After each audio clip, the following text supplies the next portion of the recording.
Her and EU, a European podcast on gender equality, brought to you by the Martens Centre with Loredana Teodorescu.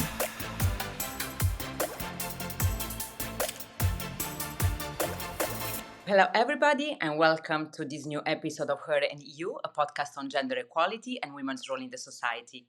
I am Loredana Teodorescu, and our special guest of today is Elina Valtonen, Minister for Foreign Affairs of Finland. So, Minister, thank you very much for being with us. Thank you so much for having me. Hello. So, Minister, let's start with your personal story. You began your political career already a few years ago. Recently, you've been appointed Minister for Foreign Affairs, and before that, you also spent 10 years in investment banking as director, so in a leading position. Have you ever felt that being a woman was ever an obstacle, or on the contrary, an advantage for your career? Well, if we start a little bit earlier even, I always kind of been involved in very male-dominated areas because not only in investment banking, but I started my career as a programmer because I had been studying computer science in the university and was, I had my own company already back then doing some coding stuff. So that's actually how I ended up in the bank in the first place, because I went there to actually finish my master's degree on universal access control and programming a tool for the bank. Then I went into doing other things in the bank, basically the core business of the bank, if you will, being on the market side. I was first an analyst and then,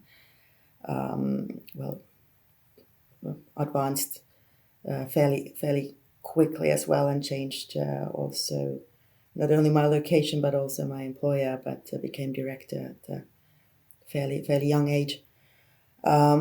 I never thought that being a female, it was kind of a handicap at all. Of course, there were very few females when I was studying computer science. There were very few females in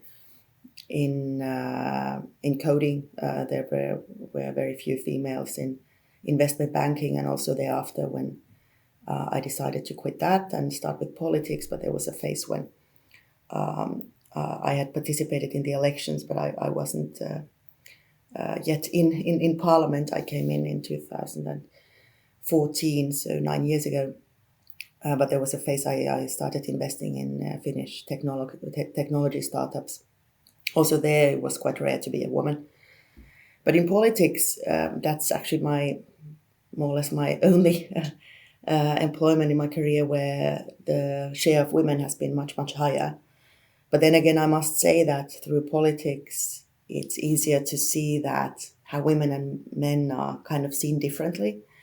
Probably also through the public eye, because there are things which are expected from women more than from men, and also the other way.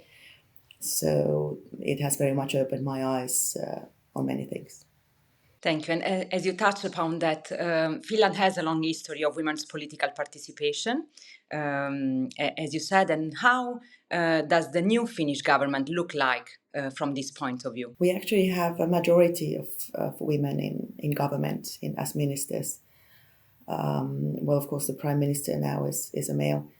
But to be quite honest, I really don't measure the equality of a society based on, having 50-50 of everything, because all of us, we are individuals who do have not only huge potential, but also, different angles to life, different experiences, and also, different everything. And I think the gender is just one part of it, what we are. So I think just as well you could measure, whether you have people coming from elsewhere or whether you have people with different beliefs or whatever. I think the best society is where your background never defines what you can become and want to become in your life, that it's solely up to yourself. And clearly, Finland is one of the countries, of course, not by no means the only country in the world, absolutely not, where more or less this is very much possible because education is very accessible and very good. And of course, the labor market, the more international it also becomes and has become over the course of the past decades, then it's easy to kind of integrate into different positions in the society and in the labor market, independent of your background. So everything starts from education, and of course your country can somehow lead by example when it comes to diversity, inclusion, and making differences between the different backgrounds. And now maybe going back a little bit to your mandate and your political position now. You recently attended the Vilnius summit, and it was an historic one also for your country because Finland participated for the first time as a full member of NATO. And I'm wondering what did this mean for you, and what role does Finland intend to play within the alliance? Well, of course, it was a very historical summit for Finland because it was the first time we were able to join as full members of NATO. And despite for my party and myself, of course, we have been proponents of Finland's NATO membership for as long as I can remember almost. It still came swiftly.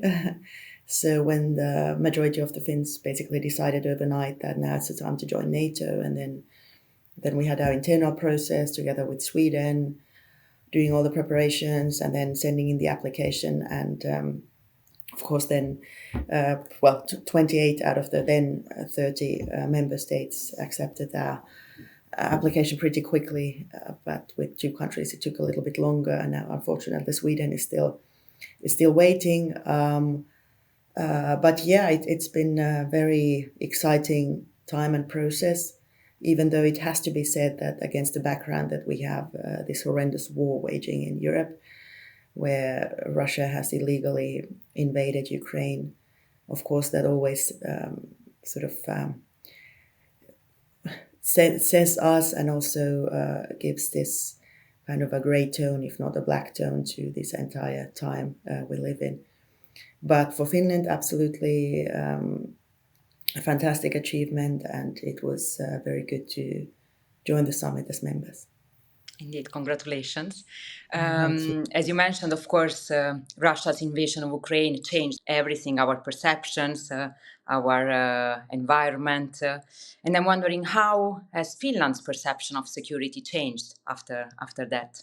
Well, Finland, of course, since we have a very long border with Russia, and we have experienced something that Ukraine is experiencing now in our past, where the Soviet Union illegally invaded Finland back in 1939, and we had to defend ourselves by ourselves. I guess ever since, people never let their guard down. People always thought that, the threat, if there is any, it comes from the east, and it can come very unexpectedly as well. So we have always invested into our own defense very heavily. And luckily, of course, we're able to remain independent back then, and we're able to build our society and our economy just like the rest of the West. And every time there was a window of opportunity, we could edge towards the West, even on an organizational basis, that we kind of used that opportunity. Of which the most important step was, of course, 30 years ago, joining the European Union, now joining NATO. And now that we have been a stable democracy for over 100 years, and of course relying very heavily on human rights, democracy, the rule of law, it's of course the right place for us. But still, we always thought that we had to take care of our own defense very carefully. And even though we had been cooperating very closely with NATO and of course with many of our these days allies, previously having defense agreements and defense cooperation, we thought it was kind of not necessary to join NATO because we thought that we are fine as it is. But this perception obviously then changed overnight when Russia invaded Ukraine. In this sense, how do you assess the outcomes of the summit? What was your overall, let's say, assessment? Well, the two main takeaways for Finland were that, first of all, there was on Monday night, just on the eve of the summit, there was a green light given by Turkey to Sweden to finally be able to join the alliance, which is something we have been waiting for and working for over the course of the past weeks and months. And we very much hope for Turkey to ratify Sweden as soon as possible. We have been communicating right from the start that Finland's membership is not complete unless Sweden also becomes a member. So that was a great achievement, and we just hope for that to finalize quickly. And of course, the second main takeaway was the unwavering support for Ukraine, and that we could stabilize the membership outlook for Ukraine, also establish the NATO-Ukraine Council as a sign and concrete working arena for getting Ukraine as close as possible to NATO without just now becoming members. And of course, we have sent a strong commitment to Ukraine, not just as NATO, but also as bilateral as Finland, that we will not only help them militarily, of course, in the short and medium term for as long as it takes, obviously, but also in aiding them in meeting those conditions which are needed to one day become full members in NATO. And still on the summit, you also attended the high-level women leaders breakfast, which was something pretty new during the summit, also related to the fact that now we have 19 ministers for foreign affairs and defense within the alliance, an important achievement in terms of women's participation. And I'm wondering how to ensure women's meaningful participation and diversity, and that gender perspectives are better integrated into foreign policy, security, preparedness, and crisis management. Is this something that you are addressing in your mandate, and what's your vision, what's your perspective on that? Yeah, it was indeed very nice to meet you, Loredana, also there at the breakfast.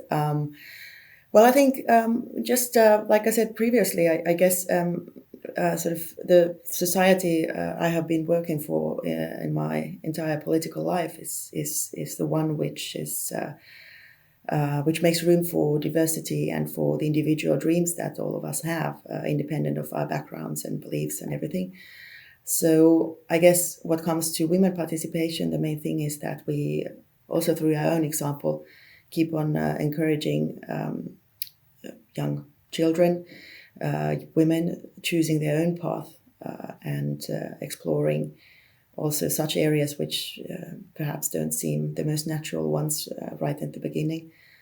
And once they are there, to obviously make room for them and encourage them to achieve whatever they want to achieve in their career and in their exploration of the world, because this is what it's all about: being curious and of course learning also on a daily basis and gathering experience. And a good society and a good organization is one which also appreciates that experience, and also the experience which comes perhaps from also other backgrounds and from different paths in life than just, the kind of typical one, whichever that is.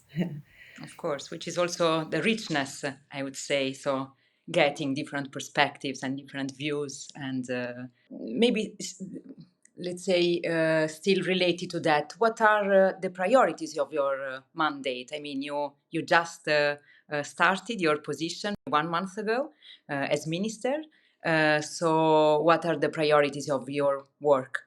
Well, my key priorities are now, of course, in this historical time to build Finland's kind of NATO position, which of course still requires some work, and it also, of course, means some adjustments to also our foreign policy and our security policy. We will start working on our new foreign and security policy papers, which will then be presented to Parliament. So this is a very important path, and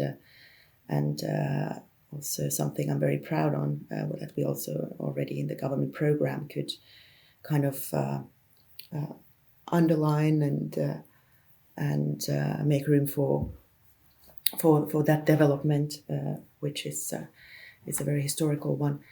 Of course, also depending very highly on our own defense, our own credible defense, which not only serves Finland, but now as part of NATO, and of course also previously members of European Union, serves the entire European security architecture.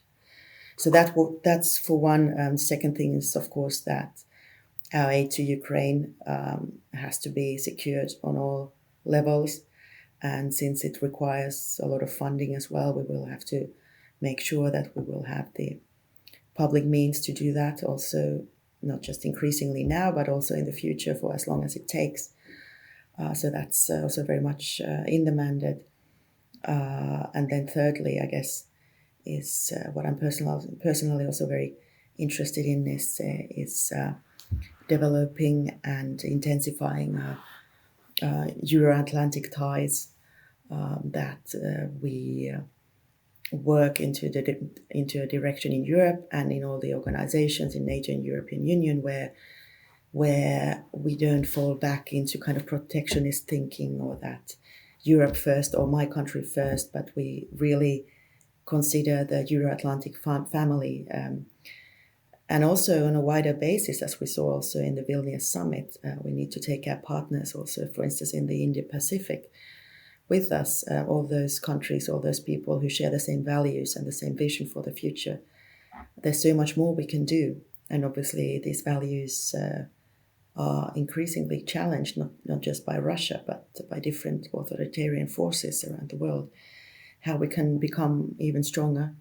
And I think the only answer to that is that we, of course, take care of ourselves.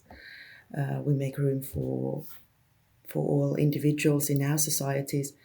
But on government level, we cooperate very, very closely and intensify our cooperation. And especially don't turn our backs against each other within this family where we have the same values. Of course, which is EU, first of all, and it's NATO, as you mentioned. Going back with a concluding question related to your personal story again. I think that today you are inspiring many women, also young women, in your position as Minister for Foreign Affairs. And I'm wondering, was there a person who inspired you throughout your life or who mentored you?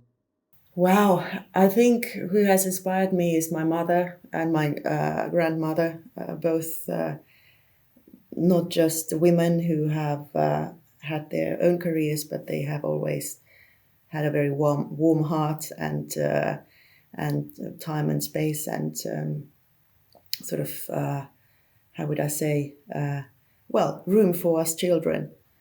And I guess that's what I want to represent to the world and to everybody, and obviously to myself every day as well, and my own children, is that there are things in life which you want to achieve, and if you have also the luck, if you're lucky enough to achieve those goals, you always have to remain close to your closest, and of course have an open heart to everybody. So that's the role I want to be playing also in this mandate and in this position. Very, very nice words. Minister, thank you. Thank you very much for your time, for your words. And thank you to the Martin Center for making this podcast possible. Thank you all for listening, and stay tuned for the next episode. Thank you so much. See you. That was today's episode of Her and EU. Subscribe to our podcast for more.